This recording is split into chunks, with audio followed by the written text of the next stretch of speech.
Hello friends. இன்னைக்கு ஒரு துக்கமான செய்தியோட தான் நான் உங்கள மீட் பண்றதுக்காக வந்திருக்கேன். கரூர்ல நேத்து நடந்த ஒரு சம்பவத்துல 38 பேர் கூட்ட நெரிசல்ல சிக்கி பலியாயிருக்காங்க. அது எந்த கூட்டம்னு உங்களுக்கு தெரியும். தளபதி விஜய் அவர்களோட பிரச்சார கூட்டத்துல தான் இந்த 38 பேர் பலியாயிருக்காங்க அப்படிங்கிற நியூஸ் இப்போ வரைக்குமே பயங்கர ப்ளஸ்ஸா போய்க்கிட்டு இருக்கு. இதுக்கு யாரு காரணம் அப்படின்னு கேட்டா, ஒரே ஒரு ஆள தான் சொல்றாங்க. தளபதி விஜய் அவர்கள மட்டும் தான் சொல்றாங்க. பட் அவர் வேணும்னே நம்ம கூட்டத்தில இந்த மாரி இறந்து போவாங்க அப்படின்னு அவரு எதிர்பார்த்திருக்க மாட்டாரு.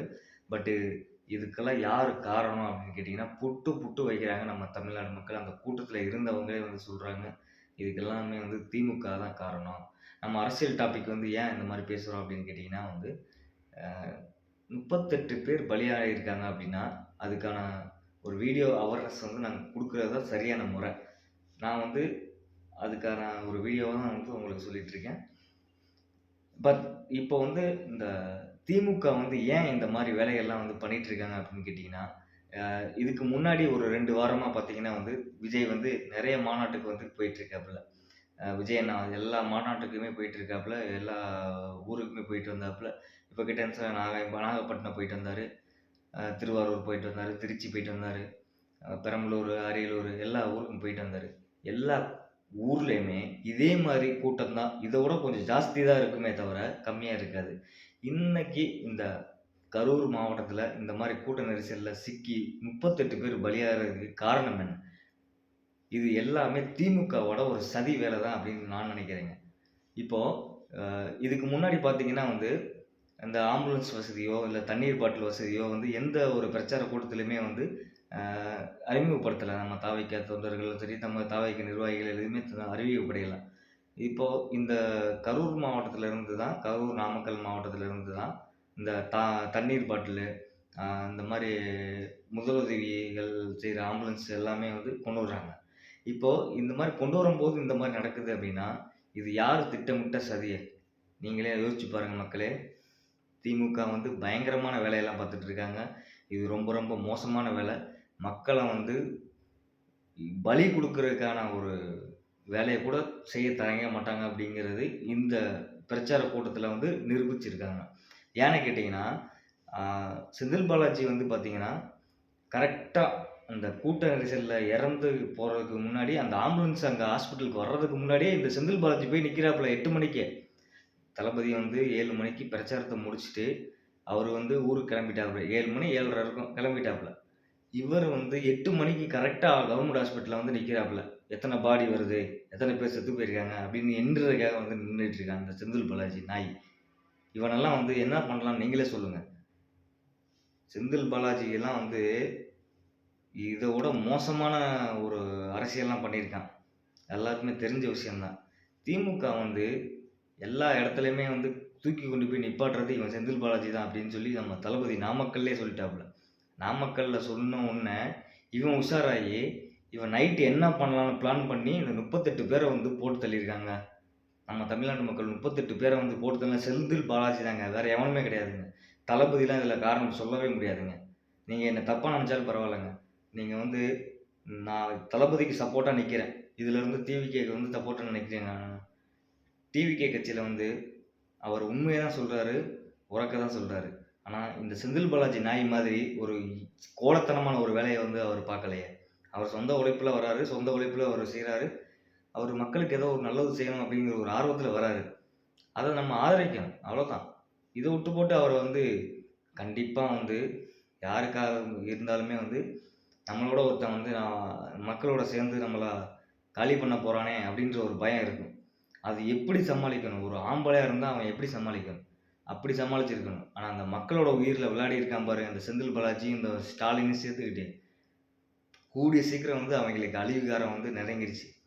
கண்டிப்பா திமுக கட்சிக்காரங்க அழிவு காலத்த நெருங்கி போய்க்கிட்டு இருக்காய்ங்க. அதுதான் உண்மை. இப்ப அந்த 39 பேர் இறந்து போனதுக்கு காரணம் விஜய் தான் அப்படின்னு சொல்லிட்டு இருக்காங்களே, விஜய் எந்த வகையில காரணமா இருக்க முடியும் அப்படின்னு நீங்க நினைக்கிறீங்க? இப்போ விஜய் பிரச்சாரத்துக்கு வராப்புல. விஜய் மட்டும் கிடையாது.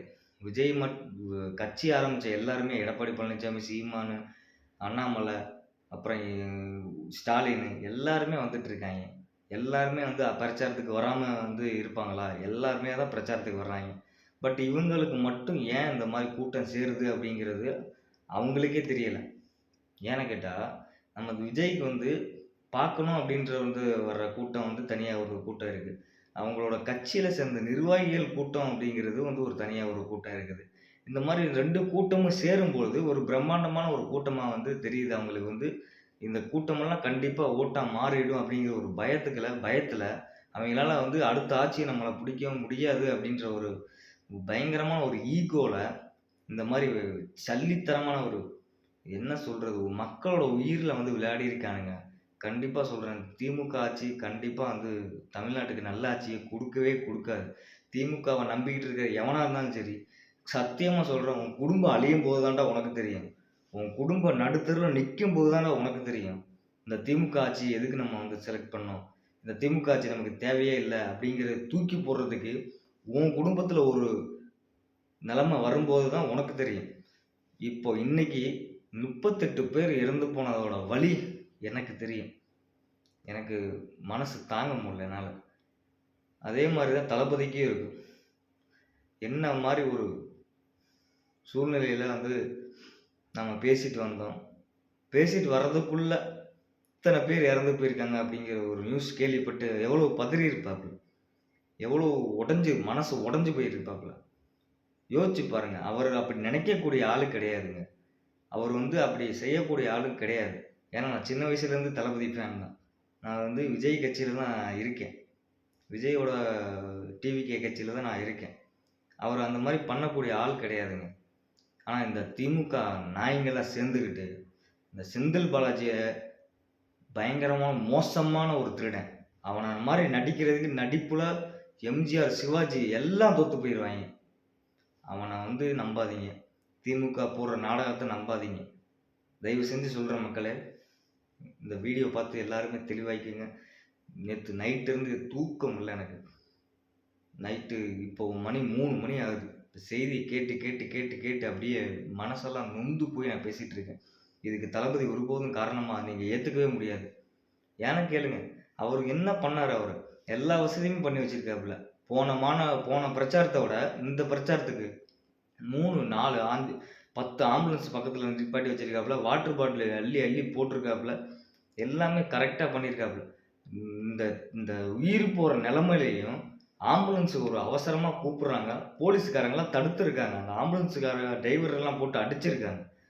நீங்கள் எல்லாம் வீடியோவில் பார்த்துருப்பீங்க. இன்ஸ்டாகிராமில் எல்லாத்தையுமே வந்துருக்கும். நீங்கள் பாருங்கள், அது எல்லாத்தையுமே பாருங்கள். எல்லாமே போட்டு அடின்னு அடித்து அந்த உயிரை காப்பாற்ற விடாமல் பண்ணி இந்த போலீஸ்காரங்க பண்ண வேலை. ஏங்க, இத்தனை பேர் செத்து போயிருக்காங்கல்ல. இதுக்கு முன்னாடியே நிறைய பேர் இறந்து போயிருக்காங்க. வேறு பிரச்சனைகள் இறந்து போயிருக்காங்க. அப்போல்லாம் வராத முதல்வர் இப்போ உடனே வர்றதுக்கான காரணம் என்னங்க? விஜயோட கூட்டத்தில் இறந்து போயிட்டாங்க. அதுதான் அவருக்கு ஒரு முதல் காரணம். விஜயோட கூட்டம் செத்து போயிட்டாங்களா, உடனே நான் வர்றேன் அப்படின்ட்டு கிளம்பி வந்திருக்காப்புல அந்த ஆள். ஸ்டாலினுக்கெல்லாம் வந்து மரியாதையே கிடையாது. செருப்பு கழட்டி அடிச்சு போடுவேன் நேரில் வந்தான்னா.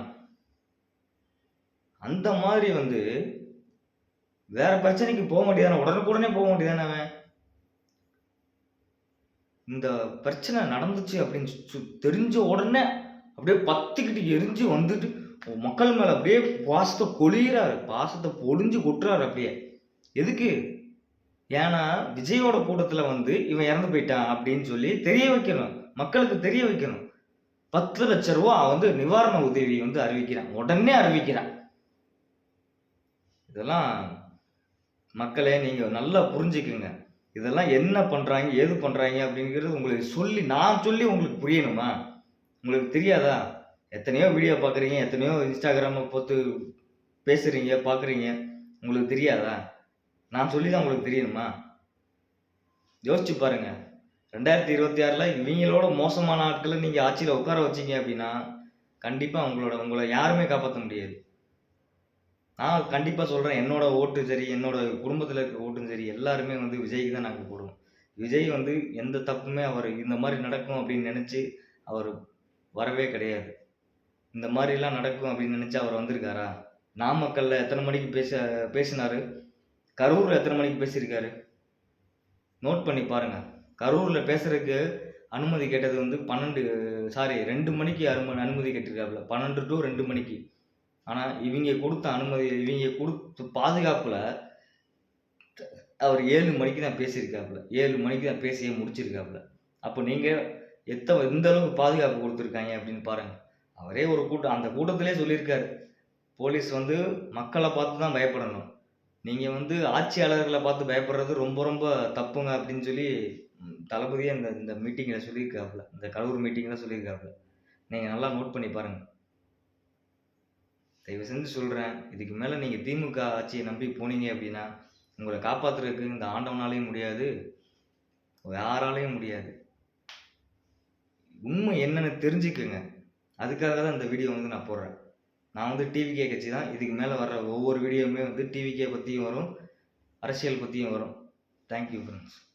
என் மனசில் இருந்த ஆதகத்தை நான் சொன்னேன், அவ்வளோதான்.